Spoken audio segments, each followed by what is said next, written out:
Over the past 2 decades, Congress has been bankrupting our nation. If you go back to the year 2000, our national debt was $5 trillion. That sounds like a wildly different world than where we are today, because it was a wildly different world. Think about that for a moment. 42 presidents over the course of more than 2 centuries had built up a total debt of $5 trillion.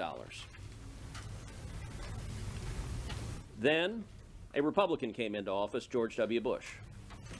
And over the next 8 years, under a Republican president, our national debt went from $5 trillion to $10 trillion. We doubled the national debt in just 8 years. Then a Democrat came into office, Barack Obama.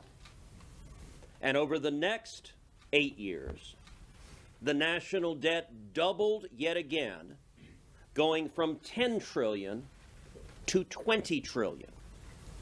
Now pause and reflect on that. 42 presidents over 2 centuries build $5 trillion in debt. 2 presidents, 1 Republican and 1 Democrat, over just 16 years, quadrupled our national debt. And now, over the last 6 years, again with a Republican president and a Democrat president, we've seen national debt grow from $20 trillion to $31.5 trillion. This is unsustainable. The American people at home, if you're fed up with inflation, if you're fed up with the cost of food skyrocketing, with the cost of electricity, of rent, of lumber, of mortgages, of gasoline, of cars, of everything you buy, it's because politicians in Washington cannot stop spending money that we don't have. Now, we are at a moment in time because the American people elected a Republican majority in the House where we have an opportunity to stop the madness. And I believe it is incumbent on that Republican majority and on Republicans in the Senate to use every lever point we have to stop the out-of-control spending that is driving inflation, that is punishing hardworking Americans across this country. As everyone here is writing, the debt ceiling is coming up. And the debt ceiling historically has proven the most effective lever point to force meaningful concessions. Now let me dispense with a canard. Nobody standing here wants to default on the debt. Let me be absolutely clear and unequivocal. The United States of America should never, ever, ever default on its debt.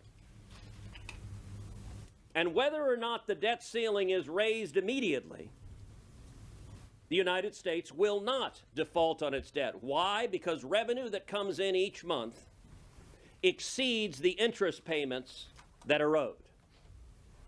There is more than sufficient revenue coming in to ensure we never default on the debt. And every one of us supports legislation I call the Default Prevention Act, to put that in statute, to make clear the chances of a default are 0.00%. The reason the Default Prevention Act hasn't been passed is the Democrats block it.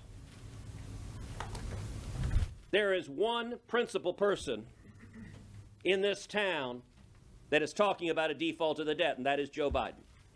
Joe Biden wants to threaten a default in the debt. He wants to scare the markets. And frankly, he's counting on y'all. He's counting on the press corps just to repeat his talking points. He's counting on the press corps just to say, those crazy Republicans want to default on the debt. That is false. And if you write that in your stories, you are simply repeating partisan talking points from the White House. Historically, the debt ceiling has proven incredibly effective. In 2011, by standing strong on the debt ceiling, the Republican majority in the House forced passage of the Budget Control Act, the most significant constraint in federal spending in modern times.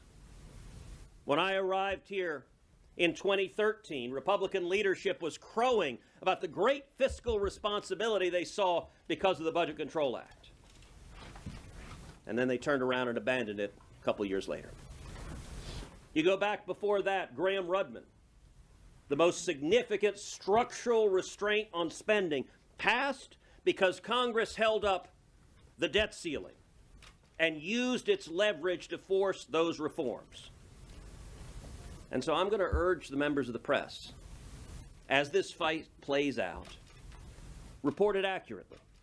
The rules of the Republican conference provide not that we will never raise the debt ceiling. It is not my position that we will never raise the debt ceiling. Rather, what the rules say is we will use the debt ceiling as leverage to force real and meaningful structural reforms to fix the underlying problem. It doesn't have to be a total solution for everything, but it has to be real and meaningful progress. And I will point out those rules that were written in the rules, I wrote them alongside the other senators who are standing up here today. That is the official position of the Republican conference. So we're going to see lots of fireworks. We're going to see lots of drama. We're going to see lots of Democrats. By the way, Joe Biden's position is facially unreasonable and ridiculous. Here's Joe Biden's position. I refuse to negotiate anything. That's what he's telling you. I don't care that there's a Republican majority. I don't care that we're bankrupting the country. I don't care that there's inflation ravaging this country. I, Joe Biden, will negotiate nothing. To hell with you. Let's default. That's Joe Biden's position. And on its face, it is objectively unreasonable. The reason he can take that objectively unreasonable position is because he believes the press will protect him. He believes that in your coverage, you won't talk about how it's objectively unreasonable for the president to say, I don't care what the Congress says. My answer is hell no.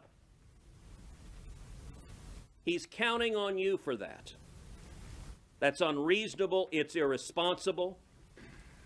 And we're here to encourage the members of the House and the members of the Senate to hold the line and get serious about fixing this problem.